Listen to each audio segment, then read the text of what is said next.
Season 2, Episode 4 of the Potomac RPG Podcast. Shooting from the hip works best in the movies, not at the table.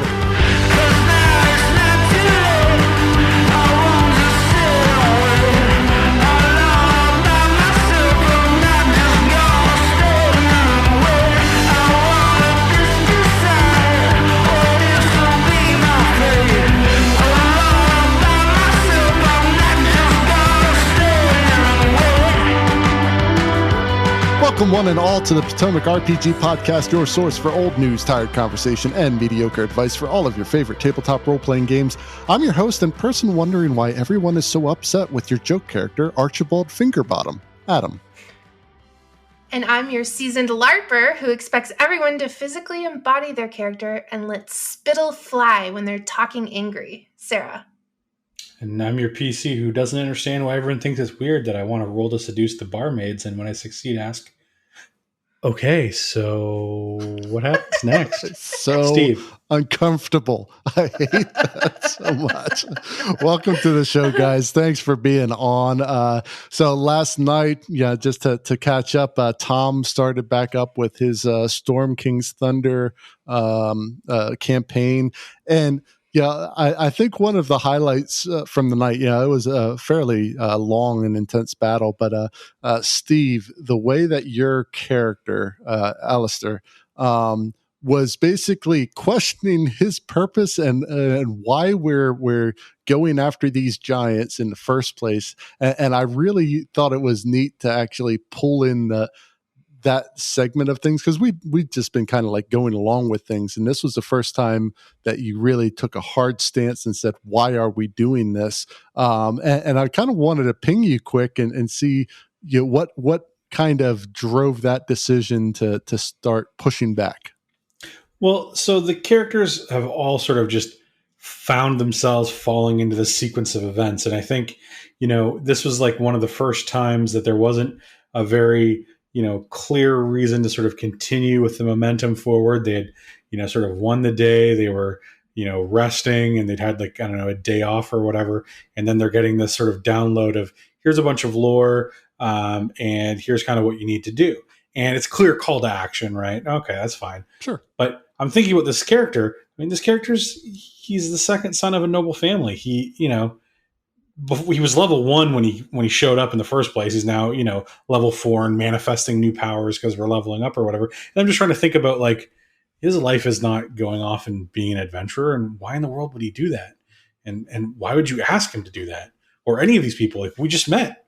Yeah. Barely know each other. So in his mind, he's like, clearly there's got to be people who are better suited to do this. And I know that at the end of the day, he's going to have to go along with it. I'm not trying to break the game or, say, well, I'm just not going to do it. And Tom, you need to DM something different for me while everyone else is doing the game. But a little bit of just trying to role play that character and get into his headspace and establish him as sort of the reluctant hero, so to speak. Yeah, it almost felt like we were doing a bit of a session 0 there. And that's kind of what piqued my thought process there, because we didn't do a session 0 for Tom's game.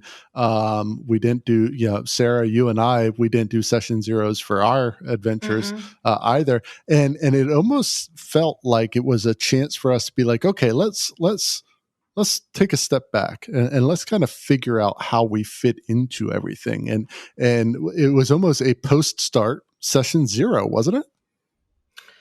Yeah, I would say so. At least, asking in character, we were trying to figure out the motivation for our characters kind of belatedly, because I think we had individual reasons for being there, but not really the driving sort of surge behind why we wanted to do this long term. So yeah, I think what you're getting at, and where I can agree. I mean, it's obviously there's a lot of things that it wasn't like a session 0, because there's all the out of character stuff that we, didn't touch on, obviously, but it's that piece of the session 0 that's, here's the DM giving you a bit of a hint as to, what are some of the themes and ideas of the story that they're going to, tell with you guys.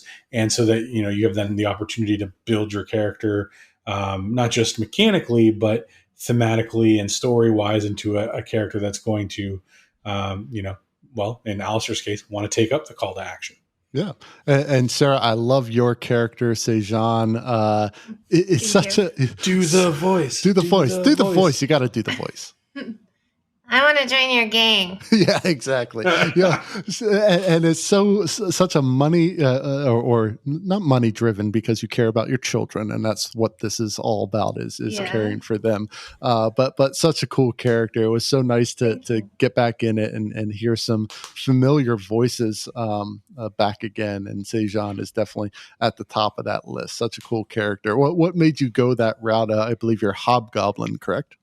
Yeah, I'm a hobgoblin, and she's Not that we know that, of course. Yeah, no, she's kind of hiding it from the group, telling them that she's beautiful. just too beautiful, and that it'll wreck them if they ever see her face. So she's kind of keeping concealed. But she's a mom. She has 7 kids at home, and her partner is hobbled. He has a lame leg, so he can't really go out and hunt or gather. And she sort of does urban kind of bounty hunting, except she's not really good in the city because she has to hide her face. So it's really hard for her to make that money. So she's always looking for money because she gets to see her family so rarely. She'll go home, she'll bring them like little souvenirs and gifts and leave money so that they can survive, because she doesn't know when she's going to get back. It could be 4 months, it could be 8 months.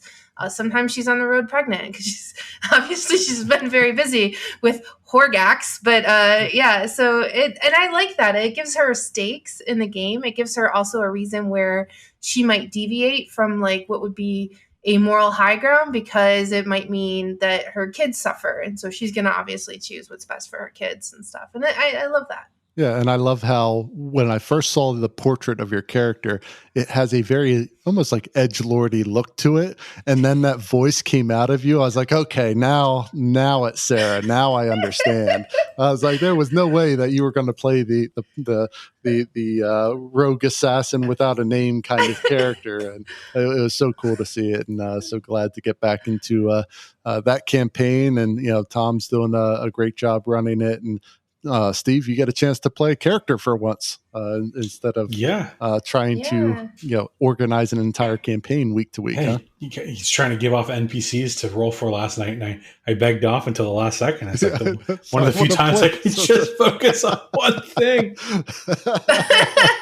But it was so funny. Like, Oren was hysterical. Yeah, how is it that your NPC is the one that just owns the entire battlefield? Meanwhile, I shouldn't say that. Those bears did a lot of damage. And Oren really didn't. He spent multiple turns just running to get in position, and then lamely missing with his dagger throws, and then he just managed to get really lucky and kill an ogre that was already sufficiently beat up by everyone else, because he literally had I still have his sheet up. His challenge rating is 0. Yeah. So he's basically like a 9 hit point, 11 armor class dagger throwing halfling. Yeah.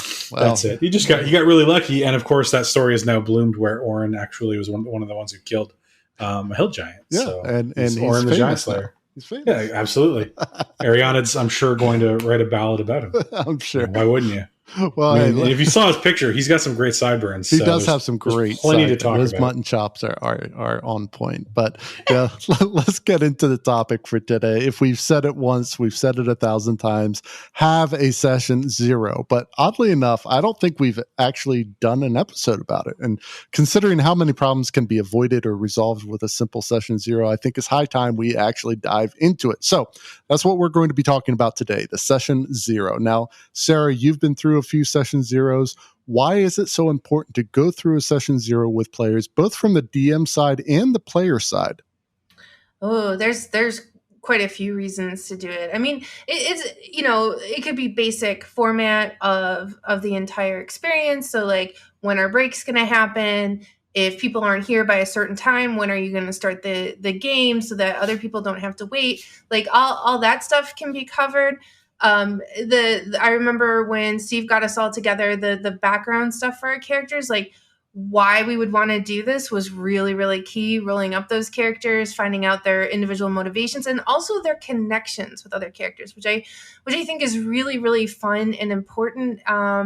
Because when you can gel a little bit, even if it's like a slight click within the group, like there's a meaningful thing happening there. There's a relationship, whether it's they've been buddies for a while, or they've been on the job together, but there's that connection and that immediate buy-in already when you start, which can make it so much fun, because our personalities are not just who we are when we're alone. They're also like how we bounce off of other people. Like I could be like slightly different at work than I am with Steve, who's seen me in my dark side. So, and you can kind of really flesh that out.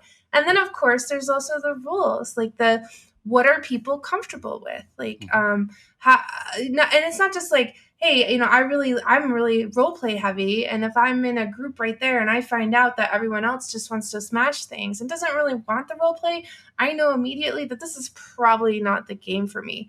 And I don't have to leave like three sessions later when it's harder on the DM, when it's harder on the other characters, and they have to fill that hole. And so I can just be like, look, this is not my speed. But you can also, which is really, really important, establish the boundaries for the characters, because as a DM, you have the responsibility to make sure everyone's having a good time and they feel like it's a safe space.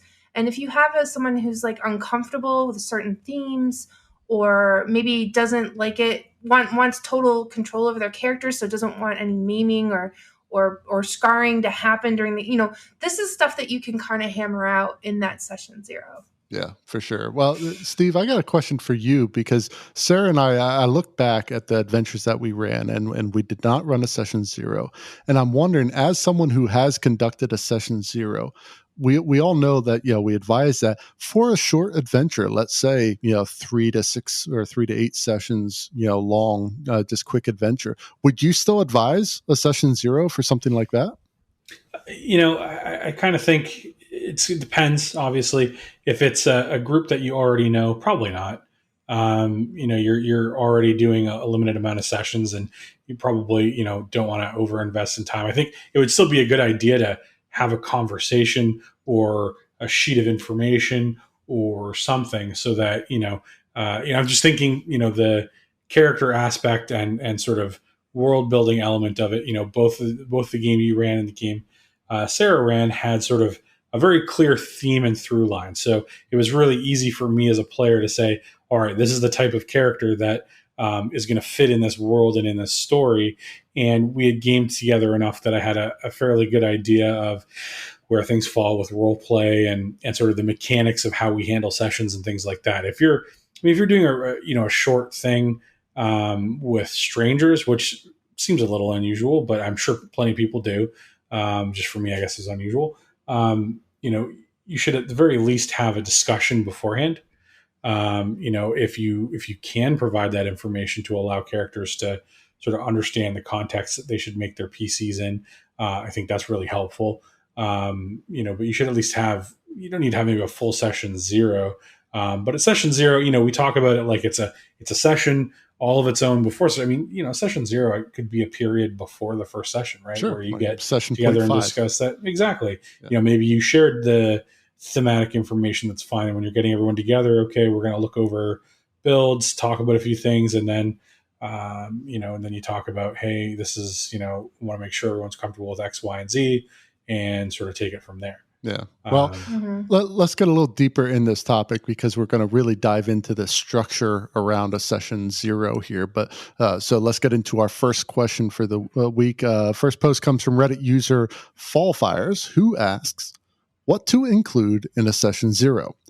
I'll soon be shelving my current campaign due to a recent in-character conflict bleeding out into real feelings. Okay, not a good start. And being an embodiment of previous problems with one of the players involved. I want to observe this drama from afar.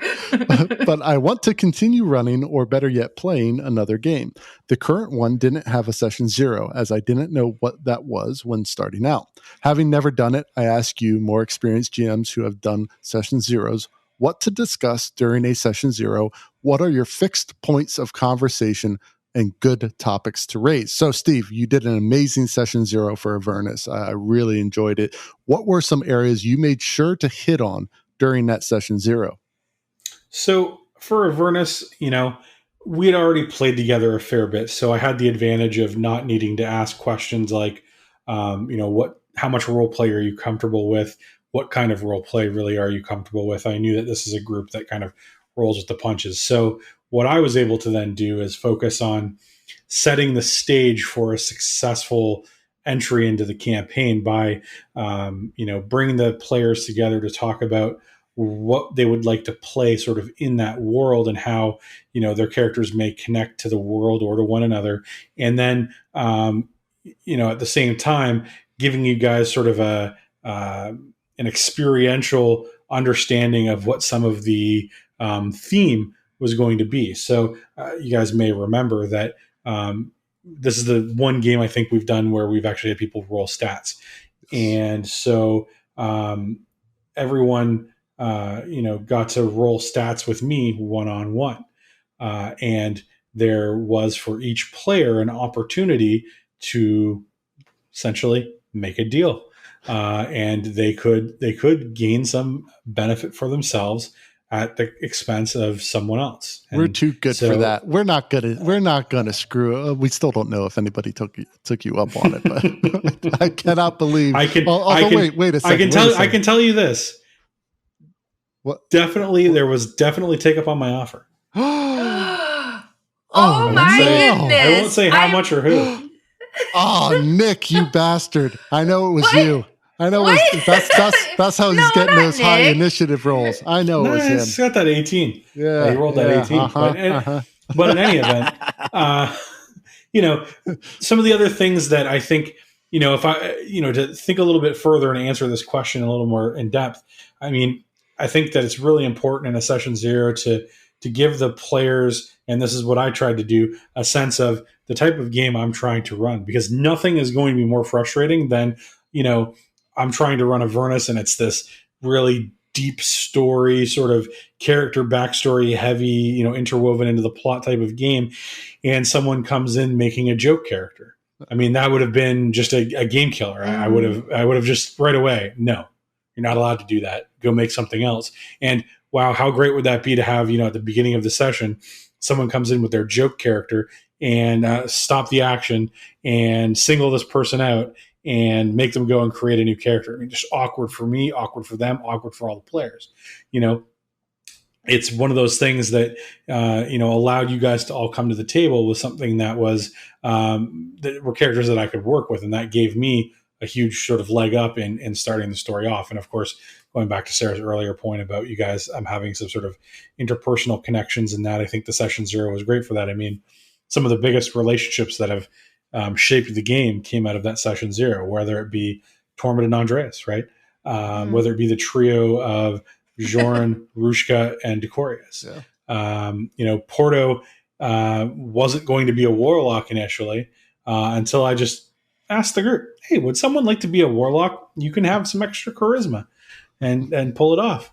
And, well, he was very interested in doing that, and look at the dividends that's paid. That allowed me to have some impact on the characters that were coming into my story, and to also be prepared to tell a story that worked with them. But you also, need to make sure, if you don't know your group, and I know we'll talk some more about some of these things, but things that would be pillars for me would be, aside from, story and character creation, would be, generally, what are the expectations of the group? If you've got players that don't, like our group, we're really lucky. We all show up pretty much every single week. Yep. But if you can't, or you're just not the type of person to do that, it's great to know what the expectations are. If this is a game where one person not being there is going to really upset the apple cart, you should know that, so you can decide whether you want to participate or not. And hopefully, if it doesn't match up, you're not going to participate. Sarah, what else? What else would you think? I mean, I know obviously, talking about sort of, what your comfort level is with, like, I don't know whether it's violence or vulgarity or sexuality or things like that is important. But I mean, what else am I missing? I think you captured it. I really want to emphasize that interpersonal relationships have really, really added a lot of richness to the characters in this group, their connections, and who they skirmish with. And I think it adds more, because it's not just the campaign that we're experiencing. It's also like these relationships that are getting deeper, that are cut short, or like people start to like get annoyed with each other because of their personal stances, but at the same time we work together. I really, really love that. I think that adds to the magic of the role play. Absolutely. Just knowing. Yeah. I mean, it's like in a small way, you guys get to be storytellers too inside of the game, because what you're then doing, you're not just experiencing the story, you're helping shape the story. It's still, I'm still top down driving the narrative. It's not a sort of open world sandboxy kind of game where I go, well, okay, guys, what do you want to do?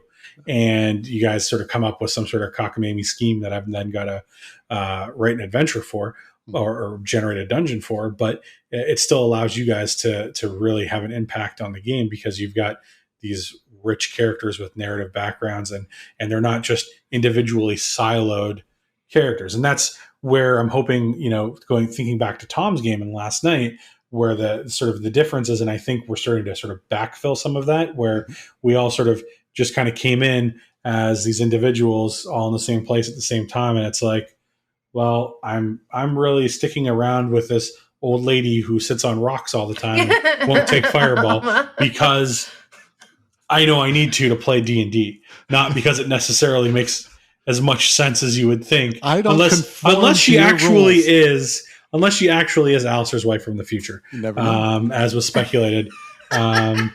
If that's the case, well then, hey, different story. But it makes a big difference, and I think that Tom's game will only get richer as we sort of start to weave that. We've now got a good sense of who some of these characters are. We've explored, Sejan, for example, is so richly explored. Now we can start building some of that narrative in. Yeah. And I did remember one thing, character knives. You got the character knives then. And Adam, I don't know what all your character knives are, but how have they played out so far? Like, have you been able to mine them yet? I will say, I don't know if it was intentional on Steve's part. Or I shouldn't say intentional. I don't know if everyone else has experienced the same thing, but yeah, he used them. He used them a lot. There are many a hole in my back from the character knives that he has inserted into my spinal area. I'm trying to think back. I think you included just about everyone. We've touched on one. I mean, hell, you even got in kind of my old crew. And I think the elf from that flashback was the elf that I mentioned. If I'm not mistaken, I could be wrong, was the elf that I mentioned in my character knife. So yeah, it's been used. I don't know if have you experienced the same thing with your character, Sarah? I have, and Steve, I really, really love it, because just when you think you're not expecting something, you think safe, and then all of a sudden your mentor shows up, the one who you had a little bit of problems with, but also who trained you, so you're kind of emotionally indebted to. There's such good stuff. And by the way, for anyone who doesn't know what a character knife is, it's basically some sort of thread in your background that the DM can pull on. And what Steve has done with Avernus is he has woven a beautiful tapestry, especially with Adam's character. Just all his ex-military sort of experience, some of the people he knows, these people are showing up, and they're showing up in ways that aren't always as allies. So it's been a lot of fun. Yeah. Yeah, and I think the combination of the interpersonal relationships that we had in Session 0 with those character knives has been huge. And the last thing I'll mention on this, that I don't know how you guys feel about it, but what I love the most about the Avernus Session 0 was that we did not make a character until the Session 0. And I think that's actually a really important thing, because if you come in with a kind of preconceived notion of what you want your character to be, and then you go through a Session 0, there's going to be a part of you that almost wants to try to force that a little bit to even if it doesn't quite fit, I might be able to, shave a little bit off here and get it to fit in this campaign. The fact that we literally started from ground zero with rolling stats, you don't necessarily have to roll stats, but designing a character as a group was huge, because that's what really opened the door to those interpersonal relationships was, well, okay, what kind of character do I want? Well, what are you making? Oh, you're making this? Okay, well, maybe I can tag along with that, and maybe we have this relationship. It was a huge plus to that session 0. I would highly recommend that to any session 0, is wait until that session 0 to make your character, because it's so much easier to do it as a group and more impactful than to come in with something already made. So, Fall Fires, I hope that helps a little bit. I know we kind of touched on a lot of different topics, but listen to the rest of the show, because we're going to get even deeper into this topic. I have news here. And the sound of Ralphie the News Goblin can mean only one thing. It's time for Potomac RPG News.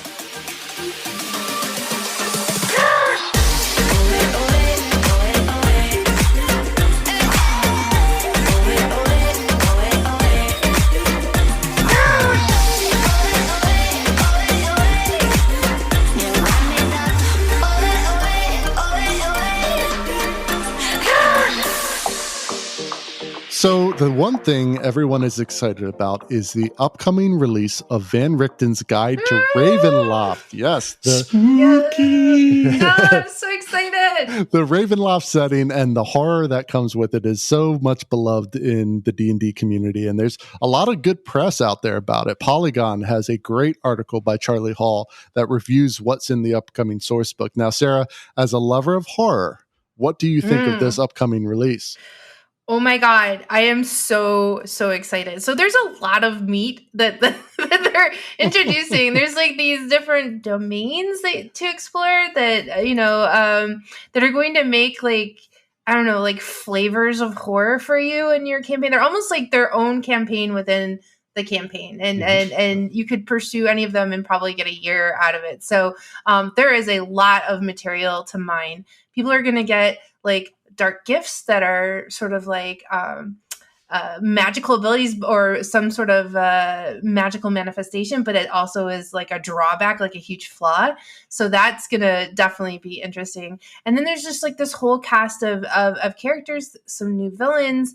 I know I'm forgetting some stuff, but I love that Penny Dreadful sort of environment. Mm-hmm. I love exploring it. Like if we do this, which we are going to do, we have to do a session 0. Yes. And we definitely have to make those character there's going to be so much fun, but a lot of this is going to be like, there's so many levels. Like if you have a spook itch that you want scratched, like you have like it's like 31 flavors of options. So.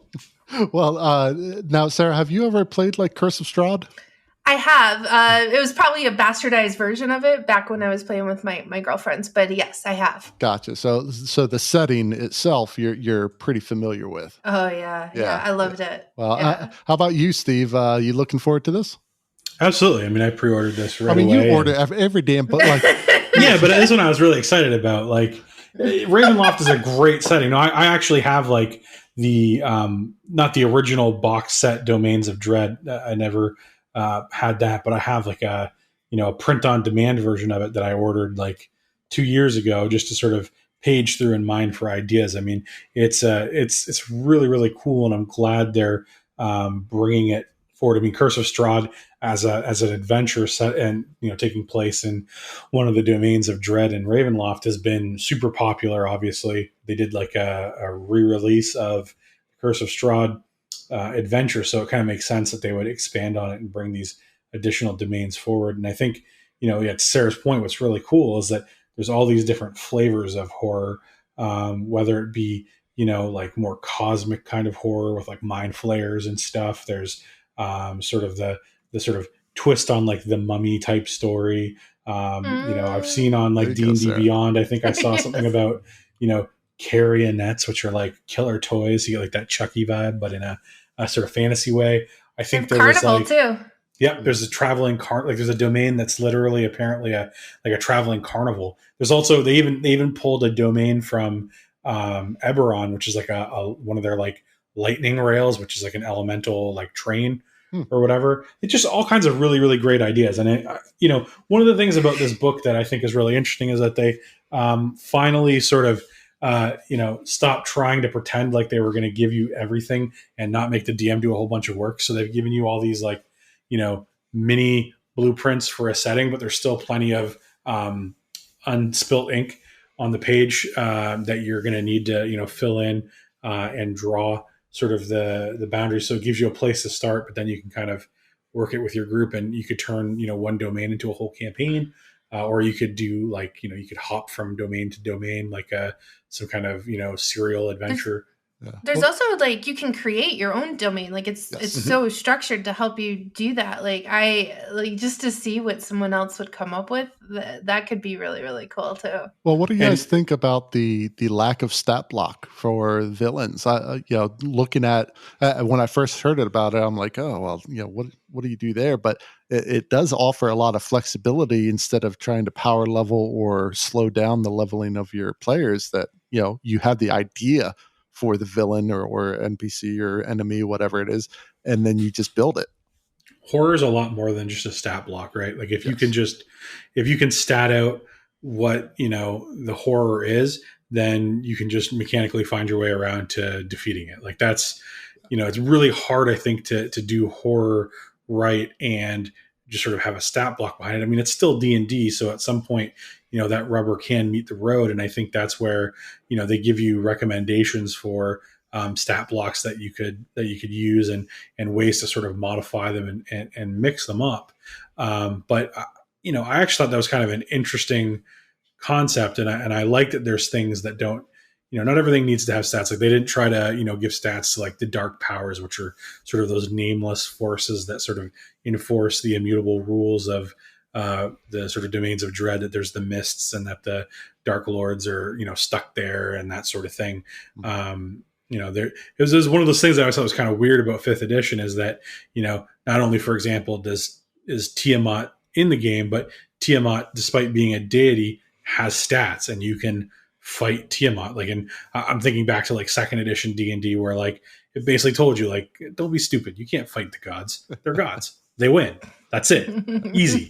Or Planescape in 2nd edition, the Lady of Pain is the ruler, ostensibly the ruler of Sigil. Not that she really seems to care much about what happens day to day in the city, but to defy her is to invite death. And there's no, or being sent to the mazes. And there's really no two ways about it. You can't defeat the Lady of Pain. She doesn't have stats. And there's a reason for that, So I think it's kind of an interesting twist, and I'm not too bothered by it. I mean, that's where I go back to saying, again, a lot of this is a tool set for the DM to then create something to share with the players, rather than just where the Curse of Strahd was, here's everything pre-made. Here's the story. Yeah. Here's the villain. Here are the plot beats. Here you go. Where this is much more of a, here's a place to start. And where do you want to go? Well, I think also that not having the stat blocks there, it makes them feel larger than life. And when there are stats for a god, suddenly the world feels smaller to me. So that's something I don't love about 5th edition. Yeah, I agree. Well, the final question that I have for you guys is Beetle and Grimm's. Are you gonna pull the trigger on the? Do they have a Van Richten's it's up for thing? Pre-order right now. What does it got in it? Is it cool? 4 different covers that you can choose from. You got artifacts in there, maps, bonus encounters, playable PCs, handouts. We're gonna have another art, damn pandemic. Counter cards. That really did it for me last time. Yeah, it really did, didn't it? It really did. But one thing I want to say before we move on.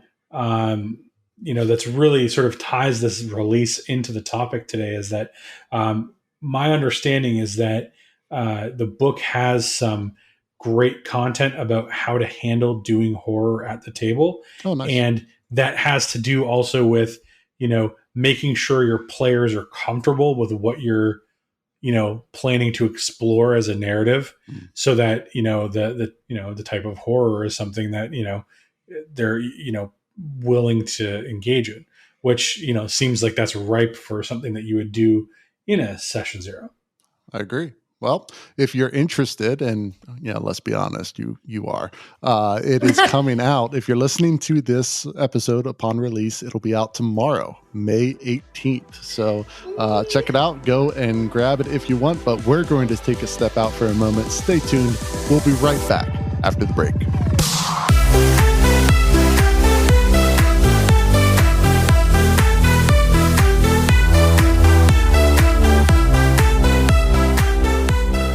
tabletop role player would know, coffee is an essential commodity for those 4-hour sessions we all go through.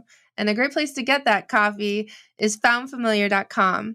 Found Familiar is a couple of people with a passion for coffee creation and D&D, and they've teamed up with favorite artists from all around the world to bring specialty grade coffee that celebrates the creativity sparked by Dungeons & Dragons and other TTRPGs. Use the coupon code Potomac RPG, all one word, at checkout for 10% discount on your purchase. That's at foundfamiliar.com. And with that, let's get back to the show.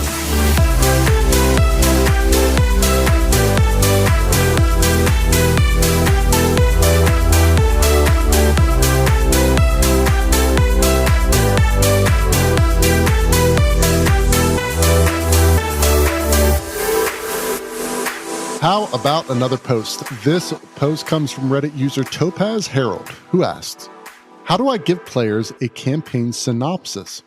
I'm playing way ahead for a homebrew Pathfinder 2nd edition game I'm running as an intro for me and my players. What I've never been too great at is giving players a sufficient amount of information about the story as planned that they feel adequately prepared.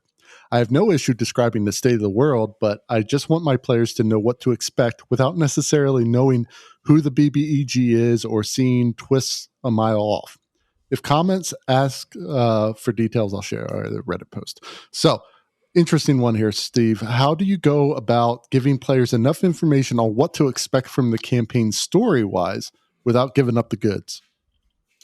I mean, I hate to sound, straightforward, but I don't think it doesn't seem that hard to me. You tell them about the theme. What is this sort of, is this a story about heroism? Is this a political story? Is this an intrigue? Is it a city focused campaign? Is it a campaign where you should expect to explore far and wide? Is it a campaign that you should, is it a really deadly campaign? Thinking back to like Dark Sun, when they had you make a character tree with like 4 PCs because they knew that your PCs were going to die. So, do you get really, so then maybe if the game's a really deadly game and it's more about puzzles and traps and mechanics and being clever, you don't spend as much time investing in the backstory of a character.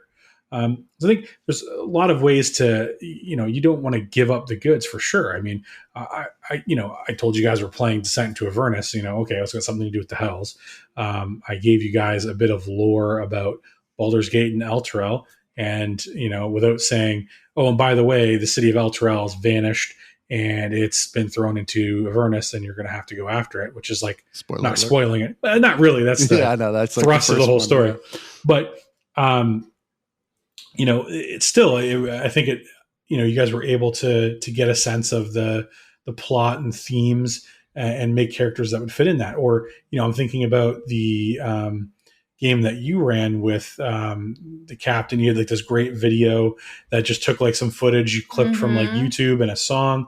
And then you read this sort of letter that was being sent to the players that kind of introduced us into the story. And that told me right away that, well, I need to make a character that has a connection to this guy because he's sending me the letter. And you told us that as well, sort of separately.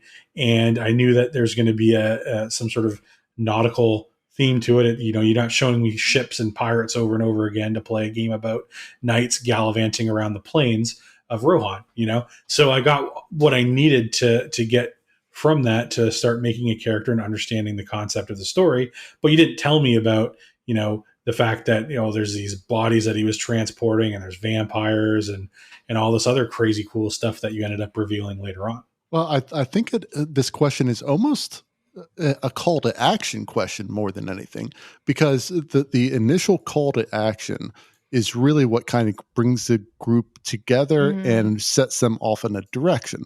So I don't think you really have to go beyond what the call to action is. So if that's the case, they should already have an idea of like the tone of and theme of the campaign. So then it's just about, okay, what can you put together that gets all these people, interested in going a certain direction? And that initial thing, like, I would not recommend the first like encounter per se be a bar fight.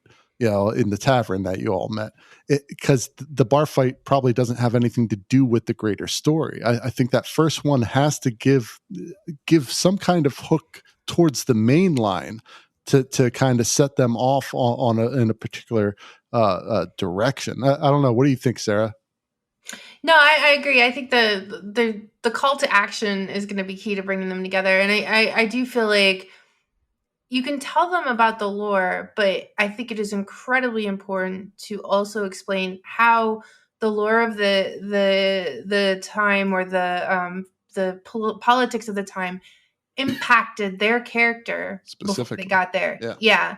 Because that's their buy-in. Like, if their dad was, part of a guild, and that guild got wiped out by another guild, and this other characters from that other guild, well, now you have a little bit of, internal sort of conflict, right, between these characters. But knowing what that happened is what will create that internal conflict, and also give you more mileage when it comes to those characters interacting. Yeah, it really, I mean, I kind of agree with you, Steve, that this is kind of, this isn't one of the more difficult areas. It's really about giving them that juicy little morsel that they need. Sarah, with your adventure that you ran, the intro to it was that we were called to this town, and that we were all clerics. It was an all cleric adventure, which was fucking awesome. I loved it. Mm-hmm. And these kind of morality questions all within the intro to it. So it really kind of set the scene, and we had a good idea right away as to, what our pathways were, where we were heading. We knew that what the main line was. We didn't know where it would lead, but we had an idea of what that was and could move forward. So it's really about that initial, when they're together, what do they do? What gets them to stay together and going towards a common goal of some kind? So, best of luck out there, Topaz. Hope that you found that hook that you needed to really lay out that campaign synopsis for your players. But when it comes to designing the perfect session 0, because we're going to dive back into this, there's a number of things to take into account. So let's see if we can design a session 0 for our own group on the fly in our segment, Let's Build Something.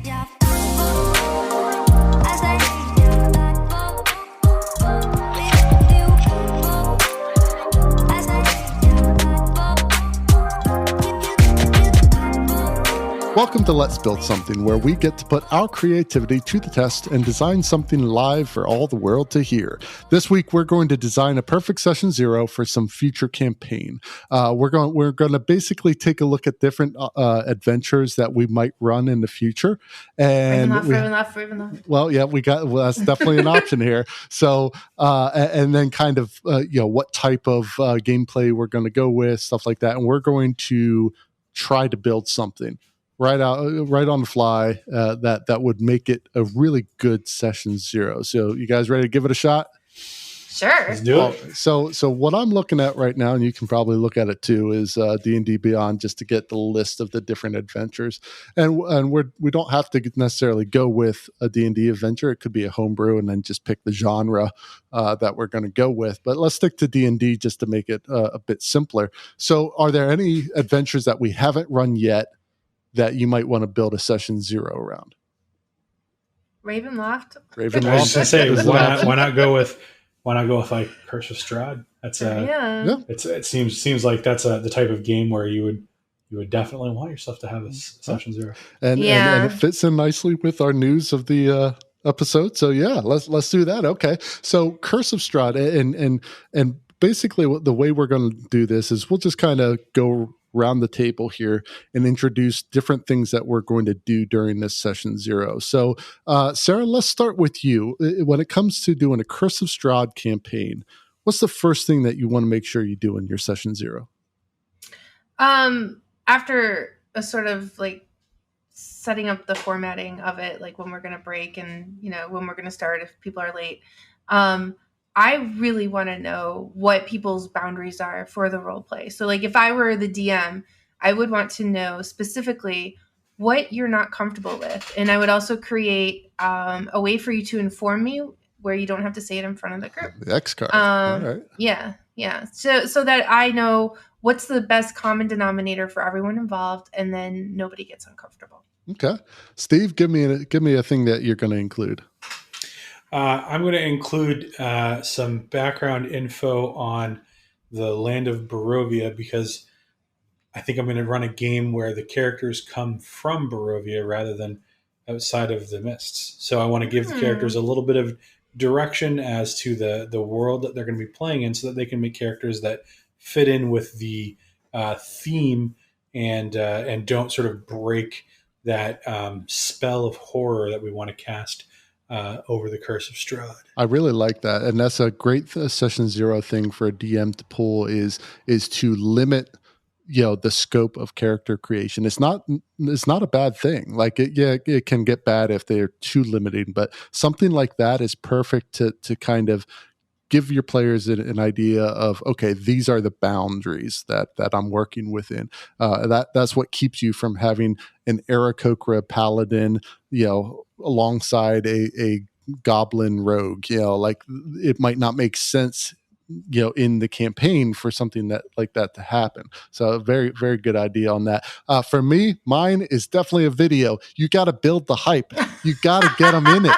I love it. And I created a monster. Oh, because you do them really well, like it's like fuck off, like dude's like, well, I just sit around, and sometimes I half-heartedly role play during your sessions so I can spend time putting together my bomb ass video, and then come through with this bomb ass video that's like got production values, and I don't know, you got like Christian Bale starring in it with original voice narrating. Yeah. Like, come the fuck on, man. Here I am. I got some clip art together, some text on there, some music that kind of works. You're like full action video. Hey, you had a great intro video to Avernus. All right. I don't want to hear it. It was great.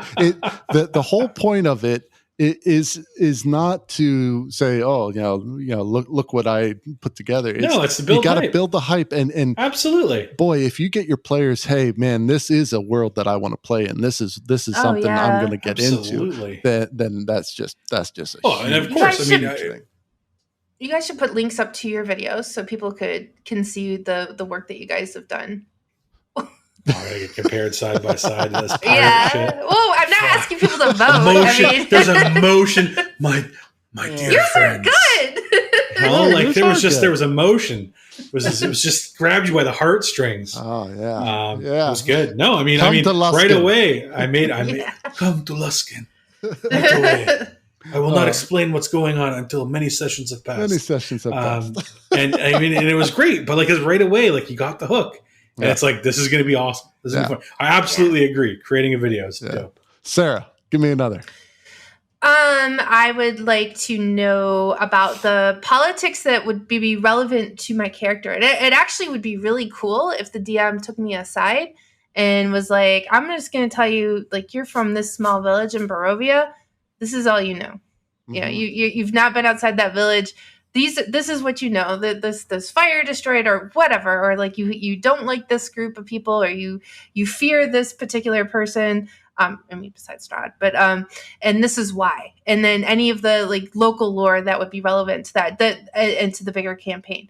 That's what I want. I want that closed sort of view, so that I can play my character to like her fullest, like 100 miles per hour, like just believe in what she believes. Yeah, that's perfect. That actually goes along with what we talked about a couple episodes back for the lore dump, where if the lore, which politics would be part of that, is specific to the character, and you give them just enough information that only the information they would know, so you're not overwhelming them with the whole world. But hey, this is, like you said, that closed view. That very localized view of what that person would know. That's huge. Okay, Steve, you're up. So this is actually one that I wish I had done during my session 0, and that I had to sort of learn a little bit and sort of course correct where I could. I think I would ask the players what they're looking for to come out of my game? Like, what are they looking to experience? What are the things that are important to them? So that, I avoid making everyone feel miserable because it seems like all the people in authority are mean and not nice. And things routinely don't go well because all they want to do is punch such and such NPC in the face, but they know they can't because, damnation will ruin and ruin will fall down upon them. So just understanding that sense, the vibe that I would have probably gotten is, sometimes we want to feel more like heroes, Steve. Yeah. And I can do that. I just didn't realize that. And so that was one of those things that I felt was a misstep on my part early on in the game. And, so I would want to know that about my players in this game.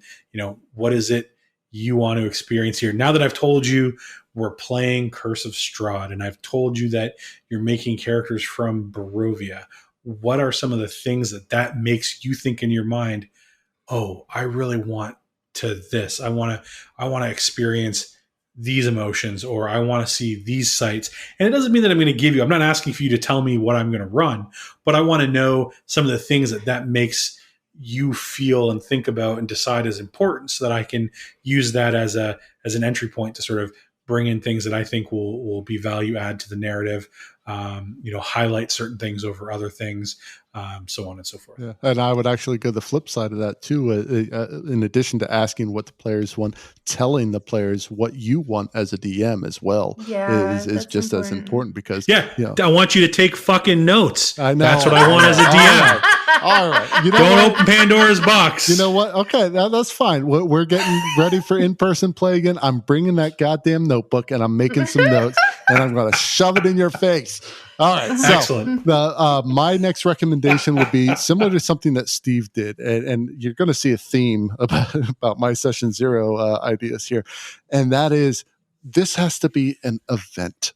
All right. So with Descent into Avernus, when we arrived at Steve and Sarah's place, we walk in, the lights are very low. There's candles going on the table. There's a giant map on the table. There's source books set, here and there for us to review. Music playing in the background. Whenever we rolled our stats, we had to then ascend the tower to Steve's desk up in the loft to then kind of have a one-on-one conference. It was just such a cool feeling. And if we're doing Curse of Strahd, it better be fucking dark in there. It better be. Yeah.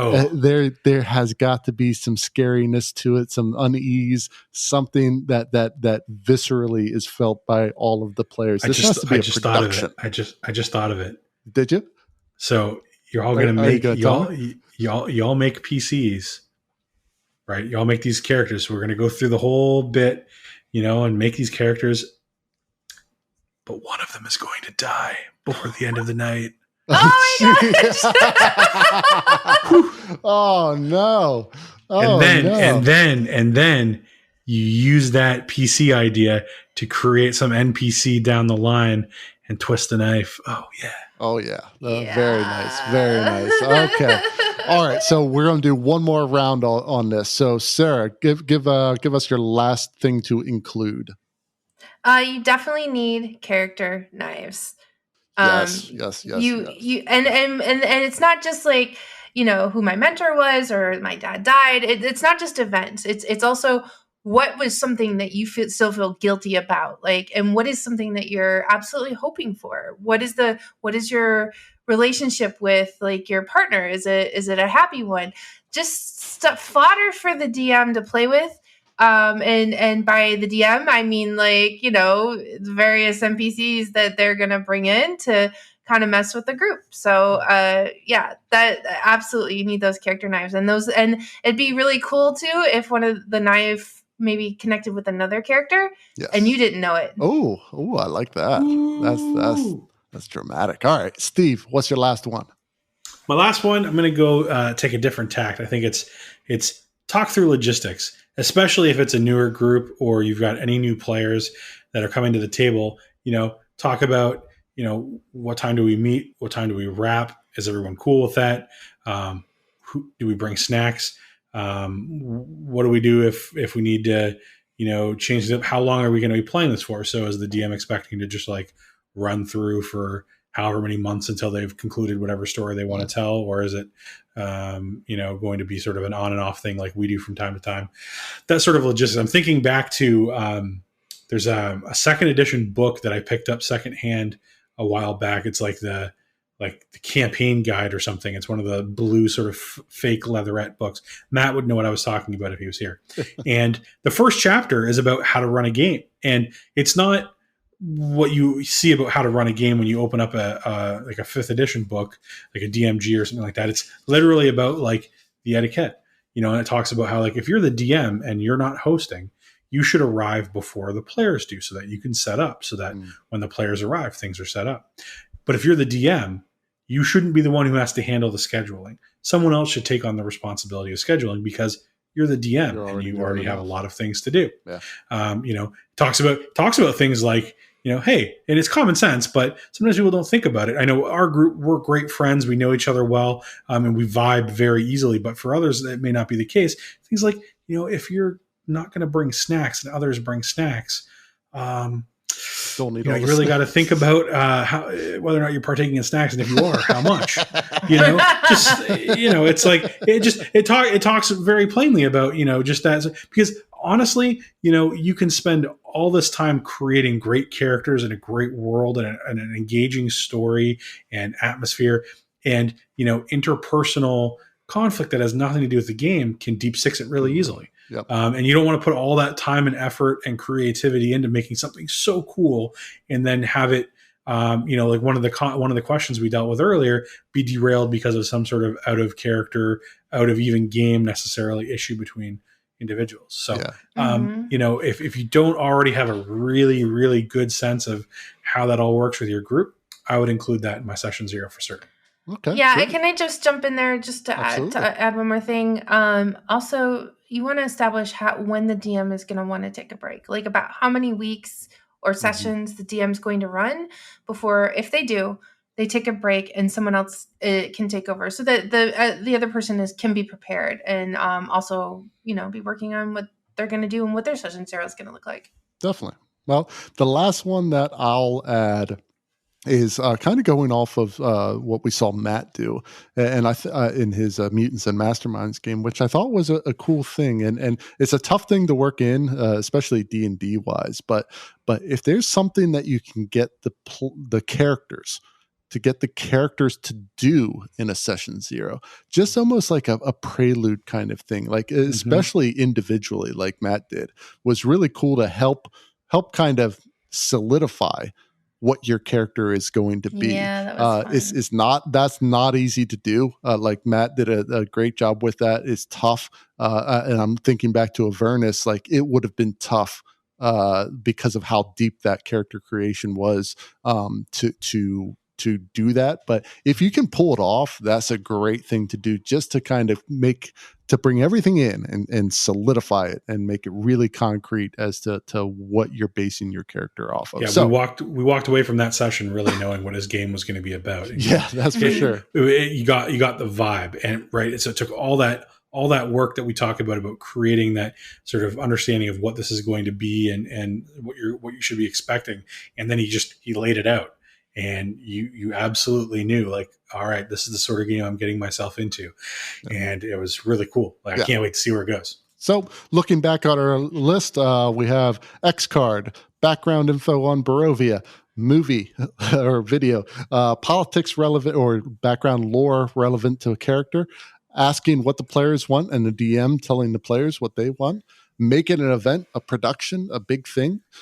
Character knives are an absolute necessity. Logistics, absolute necessity. And then lastly, if you can pull it off, if there's a way that you can have the characters do something in that session 0 just to help solidify that. I think that's a pretty darn good list of session 0 things. Yeah. I can't wait to play our Curse of Strahd game. Yeah, it's going to be Which one of you guys is running it? It's going to be great. Well, let's get into our last question of the day. We're going to speed through this because we're running short on time.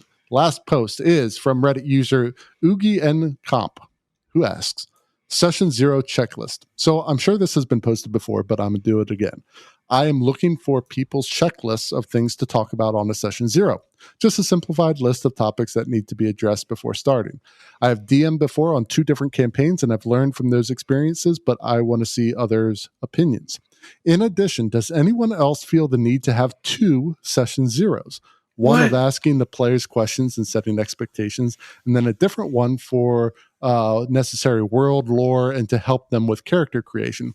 I feel like that's the way to go, but maybe I'm the minority. Now, Sarah, we touched on the first part of this question, all through the show. So, Oogie, if you want to check that out, go ahead and rewind a little bit. But that second part is kind of interesting. What do you think about that level of campaign prep to have 2 session 0s?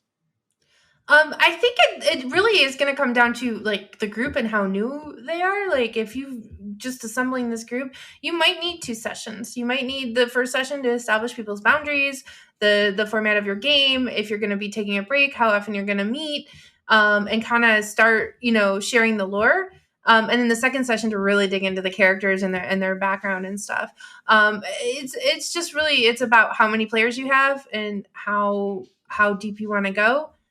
So, your mileage may vary based on and how long population. your campaign's going to be as well. Like if you're doing a shorter campaign, might not be worth doing 2 session 0s. What do you think about this, Steve? Would you have liked 2 session 0s for Avernus? It really depends on the group. I mean, with our group, I feel like, I can only give you guys so much sort of lore dump information. And then it's like, all right, dude, like I've got a busy real life. Like what am I going to do? Take a note. So for me, I think it's a bit overkill, but I think Sarah's right. If this is let's say it's a new group, or it's going to be this long, you're running one of those games where, it's like open-ended and we've been playing the same campaign for 15 years. Maybe it's worth it. But I just feel like, couldn't you pack both of those things into 1 session 0? Yeah. I would just want to be efficient. I mean, at a certain point, I just want to get down to the playing. And I think session 0 is super important, but if especially like us where we play once a week, if that's all you're doing is playing once a week, you can blue ball me for pardon, but you can blue ball me for 1 week, but for 2, that's a little too much. Like, let's go. I want to play. Well, and I think it also depends on how familiar the players are with the system. Familiarity is the word. I know what it is. Damn it. All right. So, for example, let's look at Mutants and Masterminds. Now, for that, even though Matt doesn't plan on running an extra long adventure for Mutants and Masterminds, the character creation process is so in depth that there's a reason why we went over in our session 0 and we'll have to continue session 0 into a second session. Now, I think all of our expectation is that we're going to get into gameplay like partway through, but we still have some session 0 to finish. And I think that's a good way to do it in terms of don't plan on 2, but if it takes 2, okay. But you're right, Steve. I don't know if you can go 2 full sessions before you pick up. People are going to get eager. Yeah. So I mean, it's all the personal dynamics that come into play. I'm sure there's groups out there where it makes perfect sense, but if you're trying to, get the opinion of, the broad consensus of folks or, best common practice, I think, asking people to take 1 session 0 will sometimes set them back. Not everybody wants to do a session 0. Mm-hmm. So I think that, unless there was circumstances that made me think, was really important, I would try to respect everyone's time and push for 1 session 0 and make that as jam-packed as I can. Absolutely. Well, hopefully that helped you there, Oogie. Best of luck on your campaign. Would love to hear how it's going. But that's going to do it for us this week. Remember, if you want to send in your questions or anything you find on the internet, you can send them to questions@potomacrpg.com. Check out our store for merch at store.potomacrpg.com. Got new stuff up there. And lastly, you can follow us at Potomac RPG on Twitter, Instagram, and YouTube. Thanks for being on today, Sarah and Steve. Thank you to the rest of the Potomac RPG crew and, of course, all of our wonderful listeners out there. So, for the Potomac RPG Podcast, I'm Adam. I'm Steve. And I'm Sarah. Till next time, keep those dice rolling. Keep those stories coming. And Never. Never stop playing. We should have talked about this first. Yeah. I knew you were going to do that.